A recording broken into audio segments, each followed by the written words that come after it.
ബിസ്മില്ലാഹിർ റഹ്മാനിർ റഹീം അൽഹംദുലില്ലാഹി റബ്ബിൽ ആലമീൻ വസ്സലാത്തു വസ്സലാമു അലാ റസൂലിഹിൽ അമീൻ വഅലാ ആലിഹി വസഹ്ബിഹി അജ്മഈൻ. പ്രിയപ്പെട്ട സത്യവിശ്വാസികളെ, വിശ്വാസിനികളെ, അസ്സലാമു അലൈക്കും വറഹ്മത്തുള്ളാഹി വബറകാതുഹു. ഇനി നമ്മൾ പഠിക്കുന്നത് 76-ാമത്തെ സൂക്തം മുതലാണ്. അല്ലാഹു സുബ്ഹാനഹു വ തആല പറയുന്നു, وَإِنْ كَادُوا لَيَسْتَفِزُّونَكَ مِنَ الْأَرْضِ لِيُخْرِجُوكَ مِنْهَا وَإِذَا لَا يَلْبَثُونَ خِلَافَكَ إِلَّا قَلِيلًا. ഈ മണ്ണിൽ നിന്ന് താങ്കളുടെ പാദമിളക്കി പുറത്താക്കാനും അവർ കിണഞ്ഞ് ശ്രമിക്കുന്നുണ്ട്. എന്നാൽ അങ്ങനെ ചെയ്യുന്ന പക്ഷം പിന്നെ താങ്കൾക്കു ശേഷം അവരും അധിക കാലമൊന്നും അവിടെ താമസിക്കാൻ പോകുന്നില്ല എന്നാണ്. 73-ാം സൂക്തം പറഞ്ഞ് തുടങ്ങിയ അതേ ശൈലിയിൽ തന്നെയാണ് ഈ ആയത്തിലും അള്ളാഹു കാര്യങ്ങൾ പറയുന്നത്. പ്രവാചകനെ കുഴപ്പത്തിൽ ചാടിക്കാൻ എല്ലാ വഴികളും തേടുന്നവർ തന്നെയാണ് ആ പ്രവാചകനെ നാട്ടിൽ നിന്ന് പുറന്തള്ളാനും മെനക്കെട്ട് പരിശ്രമിച്ചു കൊണ്ടിരിക്കുന്നത്. അൽ ഇസ്തിഫ്സാസ് എന്നാൽ പുറന്തള്ളാൻ കിണഞ്ഞു പരിശ്രമിക്കുക എന്നാണ് ഉദ്ദേശം. മക്കയുടെ മണ്ണിൽ നിന്ന് പ്രവാചകനെ പാദമിളക്കാനും പുറത്താക്കാനുമാണ് അവരുടെ പരിശ്രമങ്ങൾ എല്ലാം നടന്നുകൊണ്ടിരിക്കുന്നത് എന്ന് ഖുർആൻ ഇവിടെ സൂചിപ്പിക്കുകയാണ്. അങ്ങനെ അവർ ചെയ്താൽ പിന്നെ പ്രവാചകന് ശേഷം അവരും അധിക കാലമൊന്നും അവിടെ താമസിക്കാൻ പോകുന്നില്ല എന്ന് പറഞ്ഞത് മക്കക്കാരെക്കുറിച്ചാണെന്ന് മുഫസ്സിറുകൾ പറയുന്നു. അക്കാര്യം അക്ഷരാർത്ഥത്തിൽ തന്നെ പിന്നീട് പുലർന്നു എന്നതാണ് നാം ചരിത്രത്തിൽ കാണുന്നത്. പ്രവാചകനും വിശ്വാസികളും ആ സൂക്തങ്ങൾ ഇറങ്ങി അധികം വൈകാതെ മദീനയിലേക്ക് ഹിജറ പോയി. തൊട്ട വർഷങ്ങളിൽ ബദർ യുദ്ധം നടന്നു. അത് മക്കക്കാരുടെ നാശത്തിന് തുടക്കം കുറിച്ചു. മദീനയിൽ സത്യവിശ്വാസികൾക്ക് പുതിയ മണ്ണൊരുങ്ങി വർഷങ്ങൾക്കുള്ളിൽ മക്കം ഫതഹും സംഭവിച്ചു. ഏറെ വൈകാതെ അറേബ്യൻ അർദ്ധദ്വീപ് സമ്പൂർണമായും മുശ്രിക്കുകളിൽ നിന്ന് ശുദ്ധമാക്കപ്പെട്ടു. മക്കയിൽ പോലും മുസ്ലിങ്ങളായിക്കൊണ്ടല്ലാതെ ജീവിക്കാൻ കഴിയാത്ത അവസ്ഥ സംജാതമായി. ഖുർആൻ നടത്തിയ പ്രവചനം കൃത്യമായി പുലരുന്നത് ചരിത്രം ദർശിച്ചതാണ്. പക്ഷേ ഇത്തരം കാര്യങ്ങളിൽ നിന്ന് പാഠങ്ങൾ മനസ്സിലാക്കാൻ മനുഷ്യർ മുന്നോട്ട് വരുന്നില്ല എന്നതാണ് ഏറ്റവും ഖേദകരമായിട്ടുള്ള കാര്യം. 77-ാമത്തെ സൂക്തത്തിൽ അല്ലാഹു സുബ്ഹാനഹു വ തആല പറയുന്നു, സുന്നത മൻ ഖദ് അർസൽനാ ഖബ്ലക മിർ റുസുലിന വലാ തജിദു ലിസുന്നതിന തഹ്വീല. താങ്കൾക്ക് മുമ്പ് നാം അയച്ചിട്ടുള്ള സകല പ്രവാചകന്മാരുടെ കാര്യത്തിലും അനുവർത്തിച്ചു പോന്നിട്ടുള്ള സ്ഥിരം നടപടിയാണ് അള്ളാഹുവിൻ്റെ സുന്നത്താണിത്. നമ്മുടെ നടപടിയിൽ ഒരു മാറ്റവും താങ്കൾ കാണുകയില്ല. അള്ളാഹുവിൻ്റെ സുന്നത്ത് നടപടിക്രമം വളരെ കൃത്യമാണ്. ഒരു ജനതയുടെ സന്മാർഗത്തിന് പ്രവാചകന്മാരെ അയക്കുമ്പോൾ ആ നാട് പ്രവാചകന്മാരെ പുറന്തള്ളുകയോ വധിക്കുകയോ ആണെങ്കിൽ ഒന്നുകിൽ അള്ളാഹുവിൻ്റെ ശിക്ഷ അവരെ നശിപ്പിച്ചു കളഞ്ഞു എന്നതാണ് അള്ളാഹുവിൻ്റെ നടപടിക്രമം, അല്ലെങ്കിൽ ഏതെങ്കിലും ശത്രുക്കൾ അവരെ അധീനപ്പെടുത്തും, അതുമല്ലെങ്കിൽ ആ പ്രവാചകൻ്റെ അനുയായികൾ തന്നെ അവരെ കീഴ്പ്പെടുത്തും എന്നുള്ളതും ചരിത്രത്തിൽ നമ്മൾ കണ്ടു കഴിഞ്ഞിട്ടുള്ള കാര്യമാണ്. ഇതാണ് മുൻകഴിഞ്ഞ പ്രവാചകന്മാരുടെ എതിരാളികൾക്കും നാടുകൾക്കും സംഭവിച്ചത്. മക്കക്കാർക്കും അതുതന്നെ സംഭവിച്ചു എന്നതാണ്. നമ്മുടെ ആ നടപടിക്രമത്തിൽ, സുന്നത്തിൽ മക്കക്കാരുടെ വിഷയത്തിലും മാറ്റമൊന്നും ഉണ്ടാകില്ല എന്ന് പ്രവാചകൻ സല്ലല്ലാഹു അലൈഹി വസല്ലമ മുഖേന അവർക്ക് നൽകിയ ഈ മുന്നറിയിപ്പ് അന്ന് അവർക്ക് മനസ്സിലായില്ല. അതിനാൽ തന്നെ അതിൻ്റെ ദുരന്തം അവർ അനുഭവിച്ചു. ഇത് എല്ലാ കാലത്തെയും ധിക്കാരികൾ മനസ്സിലാക്കേണ്ട ഒരു പാഠമാണ്. അള്ളാഹുവിന് ഒരു നടപടിക്രമമുണ്ട്. ആ നടപടിക്രമം സുന്നത്തനുസരിച്ചാണ് ഈ ലോകം മുന്നോട്ട് പോകുന്നത്. ലോകത്തിൽ മാറ്റങ്ങൾ സംഭവിച്ചു കൊണ്ടിരിക്കുന്നത്. എന്നും അസത്യങ്ങൾ നിലനിൽക്കുകയില്ല എന്നതാണ് മൊത്തത്തിലുള്ള പാഠം. മറ്റ് പ്രവാചകന്മാരുടെ അനുയായികളിൽ നിന്ന് വ്യത്യസ്തമായി പ്രവാചകനെ പുറത്താക്കിയ ശേഷം ആ ജനതയെ മൊത്തം നശിപ്പിക്കാതിരുന്നത് നബി സല്ലല്ലാഹു അലൈഹി വസല്ലമയുടെ അനുയായികളെക്കുറിച്ച് അള്ളാഹുവിൻ്റെ പ്രത്യേകമായ വാഗ്ദാനം ഉള്ളത് കൊണ്ടാണെന്ന് ഇബ്നു കസീർ റഹ്മത്തുള്ളാഹി അലൈഹി പറയുന്നുണ്ട്. സൂറത്ത് അൻഫാലിലെ 33-ാമത്തെ സൂക്തത്തിൽ, എന്നാൽ നീ അവരിൽ ഉണ്ടായിരിക്കെ അള്ളാഹു അവരെ ശിക്ഷിക്കാൻ പോകുന്നില്ല, ജനം പാപമോചനം അർത്ഥിച്ചുകൊണ്ടിരിക്കെ അവർക്ക് ശിക്ഷ നൽകുക അള്ളാഹുവിൻ്റെ വഴക്കവുമല്ല എന്ന അടിസ്ഥാനത്തിൽ കൂടിയാണ് റസൂൽ സല്ലല്ലാഹു അലൈഹി വസല്ലമ മക്കയിൽ നിന്ന് പോയ ശേഷം ആ പ്രവാചകനെ നശിപ്പിക്കുവാനും നാട്ടിൽ നിന്ന് പുറത്താക്കുവാനും എതിർ പ്രവർത്തിക്കുവാനും ശ്രമിച്ചിട്ടും അള്ളാഹുവിൻ്റെ നടപടിക്രമപ്രകാരം കഴിഞ്ഞ തലമുറക്ക് സംഭവിച്ചത് മക്കക്കാർക്ക് സംഭവിക്കാതിരുന്നത് എന്ന് മുഫസ്സിറുകൾ വിശദീകരിക്കുന്നുണ്ട്. 78-ാമത്തെ സൂക്തത്തിൽ അള്ളാഹു സുബ്ഹാനഹു വതആല പറയുന്നു, അഖീമിസ്സലാത്ത ലിദുലൂക്കി ശംസ് ഇലാ ഗസഖിൽ ലൈലി വ ഖുർആനൽ ഫജ്ർ ഇന്ന ഖുർആനൽ ഫജ്രി കാന മഷ്ഹൂദ. നമസ്കാരം നിലനിർത്തുക സൂര്യൻ ആകാശമധ്യത്തിൽ നിന്ന് തെറ്റുന്നത് മുതൽ രാവ് ഇരുട്ടുന്നത് വരെ. പ്രഭാതത്തിലെ ഖുർആൻ പാരായണം പതിവാക്കുക. എന്തുകൊണ്ടെന്നാൽ പ്രഭാതത്തിലെ ഖുർആൻ പാരായണം സാക്ഷ്യം വഹിക്കപ്പെടുന്നതാകുന്നു. അഖീമിസ്സലാത്ത നമസ്കാരം നിലനിർത്തുക അഥവാ ഇഖാമത്തുസ്സലാത്ത് എന്ന കൽപ്പന ഇവിടെ നബി സല്ലല്ലാഹു അലൈഹി വസല്ലമയോടാണ്. എന്നാൽ ഇതിൻ്റെ തുടർച്ചയായി വിശ്വാസികൾക്ക് മൊത്തം ഇഖാമത്തുസ്സലാത്ത് ബാധകമാക്കിയ നിരവധി ആയത്തുകൾ വിശുദ്ധ ഖുർആനിൽ വന്നിട്ടുണ്ട്. ഇഖാമത്തുസ്സലാത്ത് ഇവിടെ പരാമർശിച്ചതിന് പ്രത്യേകം താൽപ്പര്യങ്ങളുണ്ട്. പ്രവാചകനെതിരെ അവിശ്വാസികൾ നടത്തുന്ന പല കുഴപ്പങ്ങളെക്കുറിച്ചും മുൻ ആയത്തുകളിൽ പരാമർശിച്ചു. ഒടുവിൽ മണ്ണിൽ നിന്ന് പാദമിളക്കാനും നാട്ടിൽ നിന്ന് പ്രവാചകനെ പുറന്തള്ളാനും അവർ കിണഞ്ഞു ശ്രമിക്കുന്നു എന്നും പറഞ്ഞു. ഈ ഘട്ടത്തിൽ പ്രവാചകനും വിശ്വാസികൾക്കും കരുത്തു പകരുന്ന ഏറ്റവും ശ്രേഷ്ഠമായ ഒരു ഇബാദത്താണ് മുറപ്രകാരമുള്ള നമസ്കാരം. അത് നൽകുന്ന ആത്മവിശ്വാസവും സമാധാനവും ഉൾക്കരുത്തും അപാരമാണ്. അക്രമിയായ ഫറോവയുടെ നാട്ടിൽ നിന്ന് പുറന്തള്ളപ്പെടുന്നതിൻ്റെ പശ്ചാത്തലത്തിൽ മൂസ അലൈഹിസ്സലാമയിലൂടെ അള്ളാഹു ഇസ്രായേൽ വംശത്തോട് കൽപ്പിച്ചത് നമസ്കാരമായിരുന്നു.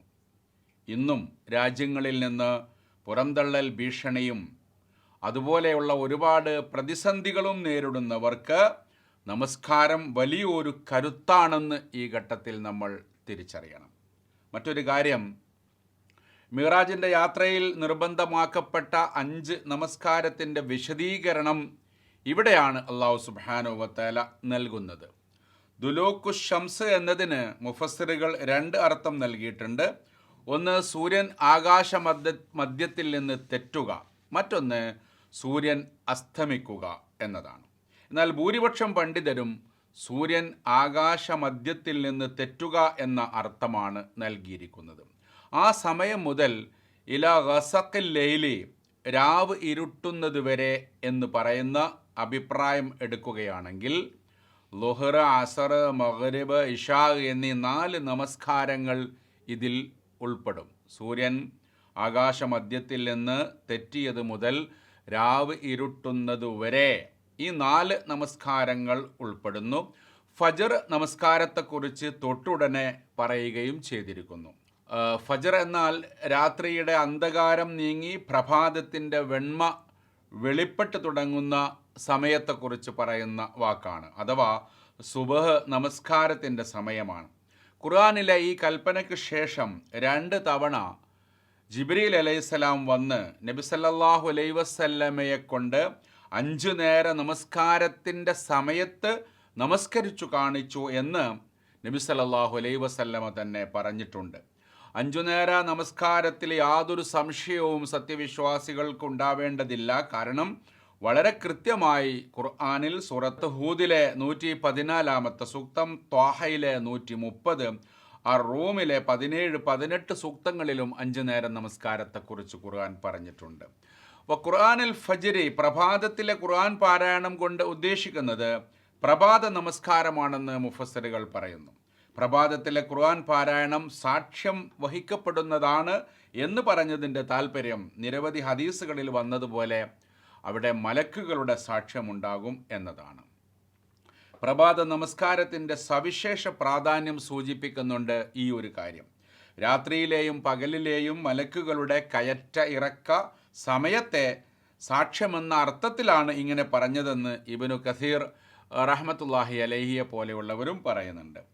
ഏതായിരുന്നാലും വിശ്വാസികളെ സംബന്ധിച്ചിടത്തോളം വളരെ പ്രധാനപ്പെട്ട രണ്ട് കാര്യങ്ങളാണ് നമസ്കാരവും ഖുർആൻ പാരായണവുമെന്ന് ഈ ആയത്തിൽ നിന്ന് വളരെ വ്യക്തമായി നമുക്ക് മനസ്സിലാകും. നമുക്ക് ശാന്തി ലഭിക്കുന്ന, സമാധാനം ലഭിക്കുന്ന നമസ്കാരവും ഖുർആനും അതിൻ്റെ പാരായണം, അതിൻ്റെ പഠനം, അതിൻ്റെ മനനം, അതുമായിട്ടുള്ള എല്ലാ കാര്യങ്ങളും ഏറ്റവും വലിയ കരുത്ത്, സമാധാനം, ശാന്തി നമുക്ക് നൽകുന്ന കാര്യങ്ങളാണെന്ന് പ്രത്യേകിച്ച് ഈ റമദാൻ മാസത്തിൽ നമ്മൾ ഉൾക്കൊള്ളേണ്ടതുണ്ട്. 79-ാമത്തെ സൂക്തത്തിൽ വമിനൽ ലൈലി ഫതഹജ്ജദ് ബിഹി നാഫിലതൻ ലക അസാ അൻ യബ്അസക റബ്ബുക മഖാമൻ മഹ്മൂദ. രാത്രികാലത്ത് ഖുർആൻ ഓതിക്കൊണ്ട് തഹജ്ജുദ് അനുഷ്ഠിക്കുക. ഇത് താങ്കൾക്ക് ഐച്ഛികമായിട്ടുള്ളതാകുന്നു. താങ്കളുടെ നാഥൻ താങ്കളെ സ്തുത്യർഹമായ സ്ഥാനത്തേക്ക് ഉയർത്തിയേക്കും. നിശാവേളയിൽ ഖുർആൻ ഓതിക്കൊണ്ട് തഹജ്ജുദ് നമസ്കരിക്കുക എന്ന കൽപ്പന ഇവിടെ നബി സല്ലല്ലാഹു അലൈഹി വസല്ലമയോടാണ്. തഹജ്ജദ എന്നാൽ നിദ്ര വിട്ട് എഴുന്നേൽക്കുക എന്നാണ് പദത്തിൻ്റെ അർത്ഥം. രാത്രിയുടെ ഒരു ഭാഗം ഉറങ്ങിയ ശേഷം എഴുന്നേറ്റ് നമസ്കരിക്കുന്നതിനെക്കുറിച്ചുള്ള കൽപ്പനയാണ് വന്നിട്ടുള്ളത്. സൂറത്ത് അൽ മുസമ്മിലിൽ ഖുമിൽ ലൈല, രാത്രിയിൽ എഴുന്നേറ്റ് നമസ്കരിക്കുക എന്നും വറത്തിലിൽ ഖുർആന തർത്തീല, ഖുർആൻ നിർത്തി സാവകാശമോതുക എന്നും പറഞ്ഞിട്ടുണ്ട്. അഥവാ രാത്രിയിൽ ഉറക്കമുണർന്ന് ഖുർആൻ പാരായണം ചെയ്ത് നമസ്കരിക്കണമെന്നാണ് കൽപ്പന. നാഫിലത്തൻ ലക്ക, നിനക്ക് അധികമുള്ള പുണ്യകർമ്മമാണ് ഈ തഹജ്ജുദ് നമസ്കാരം. അഥവാ 5 നേര നമസ്കാരത്തിന് പുറമെ ഈ തഹജ്ജുദ് നബി സല്ലല്ലാഹു അലൈഹി വസല്ലമക്ക് നിർബന്ധമാണെന്ന് പണ്ഡിതന്മാർ പറയുന്നു. അഥവാ അധികമുള്ളതാണ്, വിശ്വാസികളിൽ നിന്ന് അധികമുള്ളതാണ്. അപ്രകാരം തന്നെ രാത്രിയിലെ വിത്ർ നമസ്കാരവും നബി സല്ലല്ലാഹു അലൈഹി വസല്ലമക്ക് നിർബന്ധമാണ്. നബി സല്ലല്ലാഹു അലൈഹി വസല്ലമ തന്നെ പറഞ്ഞിട്ടുണ്ട്, 3 കാര്യങ്ങൾ എനിക്ക് നിർബന്ധവും നിങ്ങൾക്ക് ഐച്ഛികവുമാണ്, അഥവാ സുന്നത്താണ്. വിത്ർ നമസ്കാരം, ദന്തശുദ്ധീകരണം, രാത്രി നമസ്കാരം അഥവാ ഖിയാമുൽ ലൈൽ. ഇത് 3ഉം നബി സല്ലല്ലാഹു അലൈഹി വസല്ലമക്ക് നിർബന്ധവും വിശ്വാസികൾക്ക് സുന്നത്തുമാണ്. അങ്ങനെ വരുമ്പോൾ ഫർളായ ഇശാ നമസ്കാരത്തിന് ശേഷം വിത്ർ നമസ്കാരവും തഹജ്ജുദ് നമസ്കാരവും നബി സല്ലല്ലാഹു അലൈഹി വസല്ലമക്ക് അധികമായിട്ടുള്ള നിർബന്ധ നമസ്കാരമാണ്. മറ്റു വിശ്വാസികൾക്ക് അവ ഐച്ഛികമാണ്, എടുത്താൽ പുണ്യമുള്ള സുന്നത്താണ്, വളരെ പ്രധാനപ്പെട്ട സൽക്കർമ്മമാണ് എന്നുകൂടി നമ്മൾ ഈ ഘട്ടത്തിൽ മനസ്സിലാക്കണം. ഇസ്ലാമിൻ്റെ തുടക്കത്തിൽ തഹജ്ജുദ് നമസ്കാരം പ്രവാചകനും വിശ്വാസികൾക്കും നിർബന്ധമായിരുന്നു. എന്നാൽ 5 നേരം നമസ്കാരം നിർബന്ധമാക്കിയതോടെ വിശ്വാസികൾക്ക് തഹജ്ജുദ് നമസ്കാരം നിർബന്ധമല്ലാതെയായി, സുന്നത്തായി. പ്രവാചകനാവട്ടെ അത് നിർബന്ധമായി തുടർന്നു. സൂറത്ത് മുസമ്മിലിലെ 20-ാം ആയത്തിൽ ഈ നിർദ്ദേശം വന്നിട്ടുണ്ട്. ഇങ്ങനെയാണ് ഇതിനെ ഭൂരിപക്ഷം പണ്ഡിതന്മാരും ഈ വിഷയത്തെ വിശദീകരിച്ചിട്ടുള്ളത്. നബി സല്ലല്ലാഹു അലൈഹി വസല്ലമക്ക് ഈ അധിക ബാധ്യത നൽകിയതിൻ്റെ കാരണം നിന്റെ നാഥൻ നിന്നെ സ്തുതിക്കപ്പെടുന്ന ഉന്നത സ്ഥാനത്തേക്ക് ഉയർത്താനായിരിക്കുന്നു എന്ന് അള്ളാഹു തന്നെ ഇവിടെ വ്യക്തമാക്കിയിരിക്കുകയാണ്. നബി സല്ലല്ലാഹു അലൈഹി വസല്ലമയുടെ പ്രശസ്തിയും യശസ്സും ലോകത്ത് ഉടനെ ഉയർത്തപ്പെടും എന്നത് ഇതിൻ്റെ ഒരു ഉദ്ദേശമാണെന്ന് പണ്ഡിതന്മാർ പറയുന്നുണ്ട്. പരലോകത്തും ഉന്നതമായ ഒരു സ്ഥാനം നബി സല്ലല്ലാഹു അലൈഹി വസല്ലമക്ക് ഉണ്ടാകും. മാശറയിൽ മനുഷ്യർക്കിടയിൽ വിധി തീർപ്പ് വേഗം നടന്നു കിട്ടാനുള്ള അള്ളാഹുവിനോടുള്ള നബി സല്ലല്ലാഹു അലൈഹി വസല്ലമയുടെ ഷഫാഅത്ത് ഇതിൽ പെടുമെന്നും പണ്ഡിതന്മാർ വിശദീകരിക്കുന്നുണ്ട്. ഏതായിരുന്നാലും അത് പ്രവാചകന് സവിശേഷം ലഭിക്കുന്ന ഉന്നതമായ ഒരു സ്ഥാനമാണെന്നതിൽ ആർക്കും തർക്കമില്ല. 80-ാമത്തെ ആയത്തിൽ വളരെ പ്രധാനപ്പെട്ട മറ്റൊരു കാര്യം അല്ലാഹു സുബ്ഹാനഹു വ തആല പറയുകയാണ്. വഖുർ റബ്ബി അദ്ഖിൽനി മുദ്ഖല സിദ്ഖിൻ വഅഖ്രിജ്നി മുഖ്റജ സിദ്ഖിൻ വജഅൽനി മിൻ ലദുൻക സുൽത്താനൻ നസീറ. പ്രാർത്ഥിക്കുക പ്രവാചകരെ, നാഥ, നീ എന്നെ എങ്ങോട്ട് കൊണ്ടുപോയാലും സത്യത്തോടൊപ്പം കൊണ്ടുപോകണമേ. എവിടെ നിന്ന് പുറപ്പെടുവിപ്പിച്ചാലും സത്യത്തോടൊപ്പം എന്നെ പുറപ്പെടുവിപ്പിക്കണമേ. നിന്നിൽ നിന്നുള്ള ഒരു അധികാരശക്തിയെ എനിക്ക് തുണയാക്കി തരികയും ചെയ്യണമേ എന്ന്. അള്ളാഹു തൻ്റെ പ്രവാചകനോട് പ്രാർത്ഥിക്കാൻ കൽപ്പിക്കുകയാണ് ഖുൽ എന്ന് പറഞ്ഞുകൊണ്ട്. നീ എന്നെ എങ്ങോട്ട് കൊണ്ടുപോയാലും സത്യത്തോടൊപ്പം കൊണ്ടുപോകണമേ എന്ന പ്രാർത്ഥന മദീനയിലേക്കുള്ള ഹിജറയെ സൂചിപ്പിക്കുന്നുവെന്നും എവിടെ നിന്ന് പുറപ്പെടുവിപ്പിച്ചാലും സത്യത്തോടൊപ്പം പുറപ്പെടുവിപ്പിക്കണം എന്ന് പറയുന്നത് മക്കയിൽ നിന്ന് ഹിജറയുടെ പുറപ്പാടിനെ സൂചിപ്പിക്കുന്നു എന്നും മുഫസ്സിറുകൾ പറയുന്നു. തൊട്ട് മുമ്പ് 76-ാമത്തെ സൂക്തത്തിൽ ഈ മണ്ണിൽ നിന്ന് താങ്കളുടെ പാദമിളക്കുകയും നാട്ടിൽ നിന്ന് പുറന്തള്ളുകയും ചെയ്യാൻ അവർ കിണഞ്ഞ് പരിശ്രമിക്കുന്നുണ്ട് എന്ന് അള്ളാഹു പറഞ്ഞിട്ടുണ്ടായിരുന്നു. നബി സല്ലല്ലാഹു അലൈഹി വസല്ലമ പ്രാർത്ഥിക്കാൻ പറയുന്നത് ആ ഹിജ്റയുമായി ബന്ധപ്പെടുത്തിയാണെന്ന് മുഫസ്സിറുകൾ വിശദീകരിക്കുന്നു. ഒരു സ്ഥലത്ത് നിന്ന് പുറപ്പെടുക മറ്റൊരു സ്ഥലത്ത് പ്രവേശിക്കുക എന്നതല്ല വിജയ വഴിയായിട്ട് ഇസ്ലാം കാണുന്നത്. അത് സത്യത്തിൻ്റെ കൂടെ ആയിരിക്കുക എന്നതാണ്. ഇത് വിശ്വാസികളുടെ ഒരു നിലപാടായിരിക്കണം. ഒരവസ്ഥ മാറുക മറ്റൊരവസ്ഥ വരിക എന്നതൊന്നുമല്ല പ്രസക്തം ആയിട്ടുള്ളത്. എന്ത് വിഷയങ്ങൾ വന്നാലും എങ്ങോട്ട് പോയാലും എന്ത് വന്നാലും എന്ത് മാറ്റമുണ്ടായാലും സത്യം മുറുകെ പിടിച്ചുകൊണ്ടാണ് സത്യവിശ്വാസികൾ അത്തരം വിഷയങ്ങളിൽ നിലപാടുകൾ സ്വീകരിക്കേണ്ടത്. അള്ളാഹു പ്രവാചകൻ സല്ലല്ലാഹു അലൈഹി വസല്ലമയോട് പ്രാർത്ഥിക്കണമെന്ന് പറയുന്ന രണ്ടാമത്തെ കാര്യം നിങ്കൽ നിന്നുള്ള ഒരു അധികാര ശക്തി സ്വാധീനം എനിക്ക് തുണയാക്കി തരികയും ചെയ്യണമേ എന്നുള്ള ഒരു കാര്യമാണ്. ഇമാം തബരി റഹ്മത്തുള്ളാഹി അലൈഹി പറയുന്നുണ്ട്, ഇസ്ലാമിക പ്രബോധനവും പ്രവർത്തനവും മുന്നോട്ട് നയിക്കാൻ അധികാരം അനിവാര്യമാണ്. അതില്ലെങ്കിൽ ചിലരെ കൊള്ളയടിക്കും, നാട് കുട്ടിച്ചോറായി മാറും, ശക്തന്മാർ ദുർബലരെ തിന്നുകളയും. ഹസനുൽ ബസരി റഹ്മത്തുള്ളാഹി പറയുന്നുണ്ട്, അള്ളാഹു പേർഷ്യയുടെയും റോമിൻ്റെയും അധികാരങ്ങൾ നീക്കം ചെയ്ത് അവയുടെ അധികാരം ഇതിനു ശേഷം നബി സല്ലല്ലാഹു അലൈഹി വസല്ലമക്ക് നൽകി. ഇത് ഈ പ്രാർത്ഥനയുടെ ഫലമാണ് എന്ന് പറയുന്നു. ഖുർആൻ കൊണ്ട് തടയാൻ കഴിയാത്തത് തീർച്ചയായും അള്ളാഹു അധികാരം വഴി തടയുന്നു എന്ന് ഉസ്മാൻ റളിയല്ലാഹു അൻഹു പറഞ്ഞിട്ടുണ്ട്. ഇത് ഇബ്നു കസീർ റഹ്മത്തുള്ളാഹി അലൈഹി ഈ ആയത്തിൻ്റെ വിശദീകരണത്തിൽ ഉദ്ധരിക്കുകയും ചെയ്യുന്നുണ്ട്. ജനങ്ങളുടെ മേൽ അധികാരം വാഴുക എന്നതല്ല റസൂലുള്ളാഹി സല്ലല്ലാഹു അലൈഹി വസല്ലമ ഒരു സുൽത്താൻ അധികാരം ചോദിച്ചപ്പോൾ ഉദ്ദേശിച്ചത് ഇസ്ലാം നടപ്പാക്കാനുള്ള അധികാരം ഉണ്ടാകണമെന്നാണെന്ന് ഇബ്നു ആഷൂറിനെ പോലെയുള്ളവർ വിശദീകരിക്കുന്നുണ്ട്. ഇങ്ങനെ പ്രാർത്ഥിക്കണമെന്ന് അള്ളാഹു തന്നെയാണ് പ്രവാചകൻ സല്ലല്ലാഹു അലൈഹി വസല്ലമയോട് ആവശ്യപ്പെടുന്നത് എന്ന കാര്യം വളരെ ശ്രദ്ധേയമാണ്. സൂറത്തുൽ ഹദീദിൽ ഗ്രന്ഥം, ത്രാസ്, ഇരുമ്പ് എന്നിവയെക്കുറിച്ച് അള്ളാഹു ചേർത്ത് പറഞ്ഞത് ഈ ഘട്ടത്തിൽ ഓർക്കാം. ഇവിടെ ഇരുമ്പ് എന്ന് പറയുന്നത് എല്ലാ നിലക്കുമുള്ള ശക്തിയാണെന്ന് പണ്ഡിതന്മാർ വിശദീകരിച്ചിട്ടുണ്ട്. അപ്പോൾ ഇസ്ലാമിൽ ത്രാസ് നീതിയുണ്ട്, ഇസ്ലാമിൽ വേദമുണ്ട്, ഇസ്ലാമിൽ ഹദീദ്, ഇസ്ലാമിനെ നടപ്പാക്കാനുള്ള അധികാരവും ശക്തിയും ഉണ്ടാകണമെന്ന് ആ സ്ഥലത്ത് മുഫസ്സിറുകൾ അതിനെ വിശദീകരിച്ചിട്ടുണ്ട്.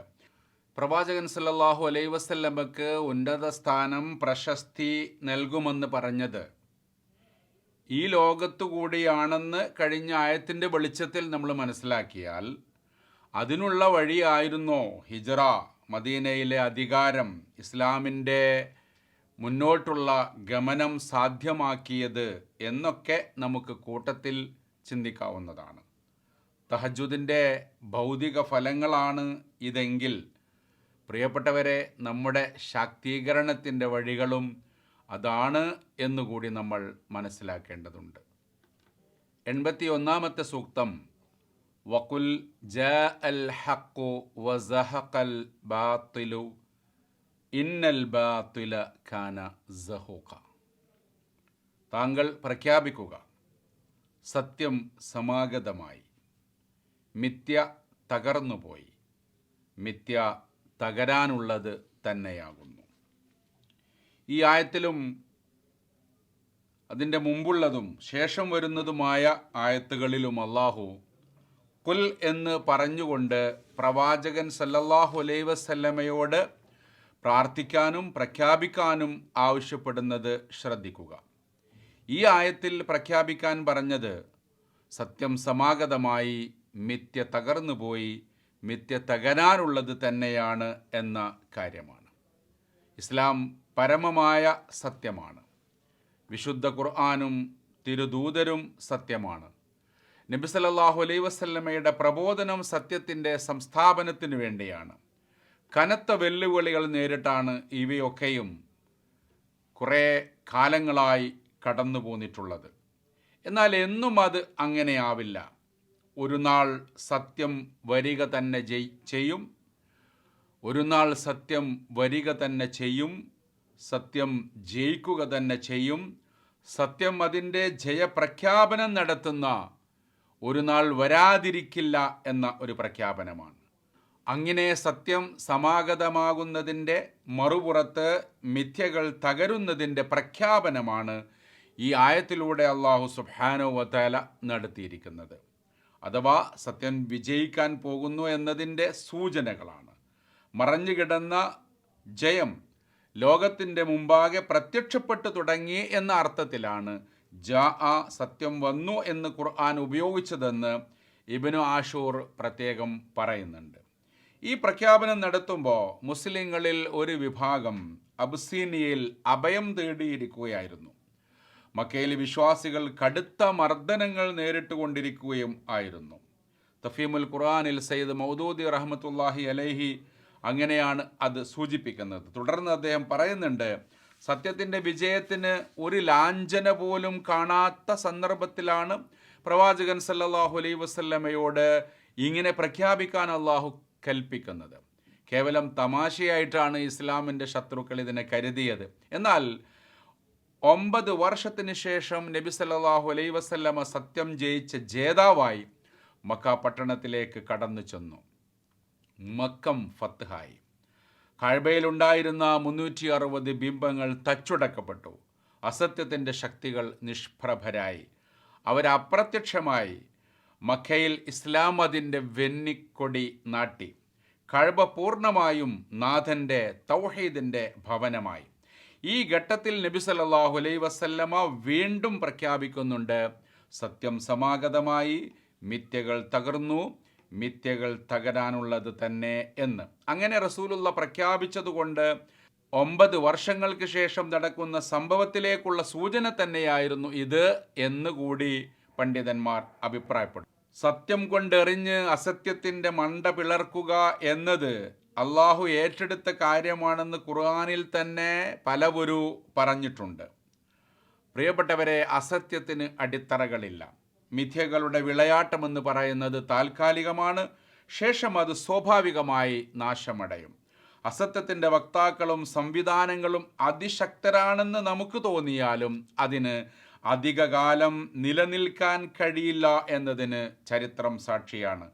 അന്തിമ വിജയം സത്യപക്ഷത്തിന് തന്നെയായിരിക്കും എന്നതിൽ യാതൊരു സംശയവും ഇല്ല. ഇത് മനുഷ്യ ചരിത്രത്തിൽ ഇന്നോളം അങ്ങനെയാണ് സംഗതികൾ നടന്നിട്ടുള്ളത്.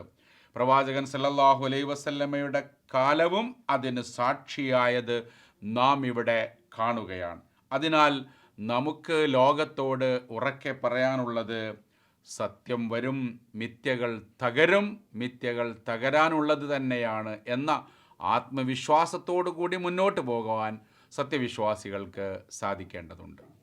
ഇന്ന് ലോകത്ത് വ്യത്യസ്തമായ ഭീഷണികൾ, പ്രതിസന്ധികൾ നേരിട്ടുകൊണ്ടിരിക്കുന്ന വിശ്വാസികൾക്ക് അല്ലാഹു സുബ്ഹാനഹു വ തആല ഇസ്സത്തോടു കൂടി, ഖുവ്വത്തോടു കൂടി ഈ ദുനിയാവിൽ ജീവിക്കുവാനും സത്യം സമാഗതമാകുന്നത് കാണാനും ധാരാളം ആളുകൾ ഈ സത്യമാർഗത്തിലേക്ക് ഒഴുകി വരുന്നത് ദർശിക്കുവാനുമൊക്കെ അല്ലാഹു സുബ്ഹാനഹു വ തആല നമുക്ക് അവസരം നൽകി അനുഗ്രഹിക്കുമാറാവട്ടെ. വആഖിറു ദഅ്വാന അനിൽ ഹംദുലില്ലാഹി റബ്ബിൽ ആലമീൻ. അസ്സലാമു അലൈക്കും വറഹ്മത്തുള്ളാഹി വബറകാതുഹു.